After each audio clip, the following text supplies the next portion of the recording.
Alright, here's a video review for Fans Hobby MB-13A Red Buzzer, aka Siren, aka a repaint of their Ace Hitter figure. A police car, a gray, in this case, police car, as opposed to, with red detailing, as opposed to the white and black, with blue windows of Ace Hitter. And again, we'll show them off right next to each other. Now, he does come with a decal sheet that I have not yet put on, so you can see some of the anything you see in this video is all tampoed or painted on, in much the same way that it was on. So a lot of this stuff was on Ace Hitter. Granted, the police stickers and things like that, the chest stickers, we'll put them on later. But yeah, I actually have this is the kind of a. Since I played with this one a lot recently, comparing him with Cab and doing some other stuff, I actually have not transformed this yet. So this is going to be the first transformation on camera because it's exactly the same as Ace Hitter, being a simple repaint. Of course. So here we go. We'll check out the quality as we go. Now he does have a little flip-up headlights. Again, just like Ace Hitter. Nothing, like I said, physically nothing here is different. At least not that I've noticed, unless there's some subtle little thing they snuck in. So you can flip up the headlights. It rolls just fine. Looking good. And then if you pop up the windshield, inside is the little pilot. Which again, same mold, just with gray and black. Or not, I guess the black was there, but gray instead of white, really. Which is like the paint apps and the gray is the major differences here versus the originals. But you just fold them up like that. You can, if you want. Comes with a couple different faces. He's got like a mute face and kind of a smiley face. And you can just pop that off and swap that out. Get your fingernail under there. Pop that off, swap on the other faceplate. That's simple. Basically a closed mouth and open mouth. His head, the top of his head, his little helmet still hides right in there and just plugs into the front of his face. Like that. There's his head, and we'll set that off to the side. Go ahead and slide his guns out, and they'll pop out like that. Then we can go ahead and open those up. And, yeah, I forgot he's got these little tiny tabs that if you don't have a fingernail, it's kind of hard to get them. There's like a little teeny tiny tab up in there to get that started. It's not urgent. We'll just deal with that later. But, yeah, there's just a little teeny just can't get a finger in there. And like if this hinge weren't right in the way, it'd be a whole lot easier. Anyway, we'll do that when we get to robot mode. So open that up, and then go ahead and pop the, kind of wiggle them apart so the door's open. Like this, like that. And you kind of come out here and bring them down, and tab them from the front. Then you can fold the windows in. Like that. You can go ahead and kind of separate out back part here, fold that panel up.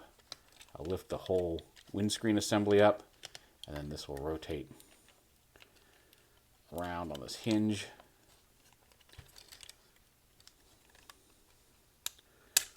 There we go. There we go. Rotate around on this hinge onto the back like that. That'll become the backpack later on. Split the front here. Kind of fold these up. You don't want to fold them all the way in yet because we're going to swing some panels around. You can actually go ahead and do that. Make it a little easier because this panel has to go behind here. Fold that panel down. This is his robot back. We're just kind of filling in his spine here, like that. Go ahead and fold those panels in and around. Come down here, pop this panel open, and flip the whole assembly down. You can flip the knee out, this little knee piece out before or after, as long as you flip it out. It will kind of auto flip out as you bring the leg down and around. But if you don't want to wrist scrape at anything, you can flip that up. You come down here. This comes up and around like this and slides down on this hinge. This will tab up onto the back of the leg, and then this kind of folds in so that mirror goes into that slot there on the back of his leg.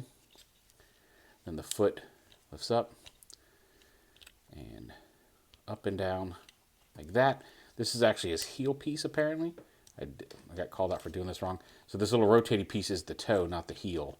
You bring that up and around to the foot. It actually gives him a little bit better back stability. So Small little foot there in the front. Same on this side. You can do this in any order, honestly. Oh, wrong way. Flip the toe out, rotate it around. And bring this up and peg it in. And snap it around. Just lift that up a little bit. Oh, come on. Are you not? Oh, there we go. Oh, there we go. You got to rotate it.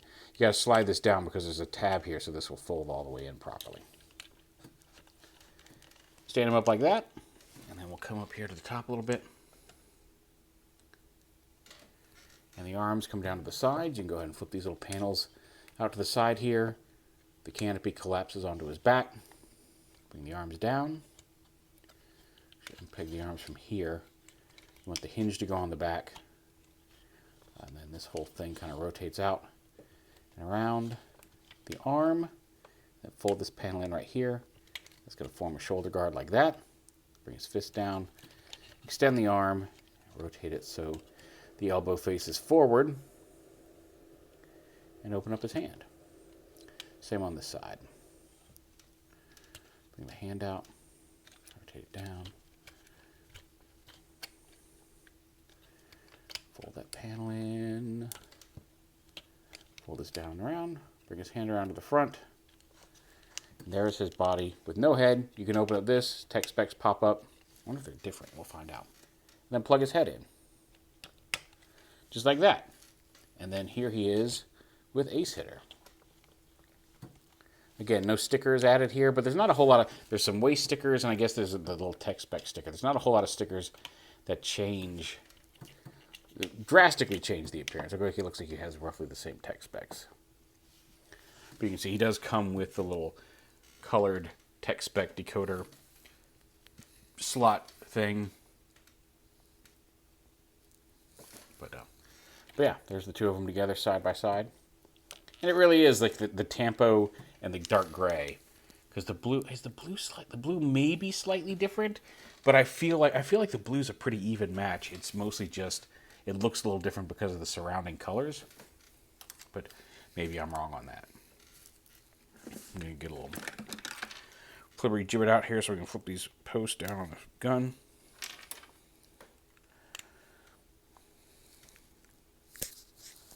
All right, and then his guns can go in his hand.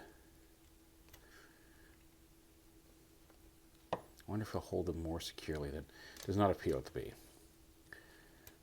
My one problem with Ace Hitter is that the guns, they do tab into the hands, but it doesn't take a whole lot of effort to pop them loose. Although I am able to, well, okay, I spoke too soon. I am able to wrap the fingers around him without him flying out of his hands, which is already better than Ace Hitter, but I may have spoken too soon there. There we go, clip that in.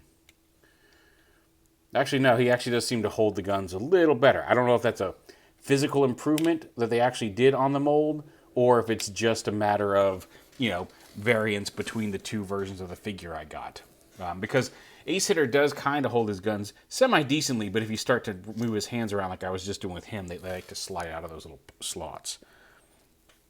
But yeah, it's a nice little counterpart. If you wanted more of the American colors for the mold, here is Red Siren. And there are some fairly significant differences. I didn't think there were that many differences in what they got in Japan versus what we got here in the States as a toy-wise. And maybe I'm thinking more of Nightbeat. And obviously, Minerva was vastly different. But when I think of Hosehead, a.k.a. Cab, I don't think of it as being that different. But again, it was the same kind of thing. The American version had a lot more gray, whereas Cab had a lot more white. But yeah, they're different enough, and especially the tampos down here, and the red windshield. There's a lot of physical differences. Not physical differences, but visual differences between the two that are a lot more dynamic than I thought they were going to be. So there's room for both on your shelf. You have the option of choosing which one you prefer of this mold. They're both fun. Like I said, this one's fun. I do think Cap is my favorite of the 3 Junior Headmasters they've done so far. I just like he's big and blocky and fun. But this one's super solid as well. But there is posability again, real quick. He's got the the ball joint there at the head. You can pull his helmet off. That's fine. But he's got these can move out of the way on dual hinges. The shoulders are dual hinge. He's got a bicep swivel. I think that's a single hinge elbow that extends. Wrist swivel, waist swivel, kind of a bit of an ab crunch there. Dual ratcheting, or dual, not ratcheting, but dual direction hips. I think there's a ball joint there at the hip, a thigh swivel, dual hinge knees, which is nice, although the window kind of gets in the way. A ball joint there at the ankle, and then saw the little rotating toe bit. So he's solid, he's secure. He's a nice little update to the G1 Siren. There is Fans Hobby Red Buzzer.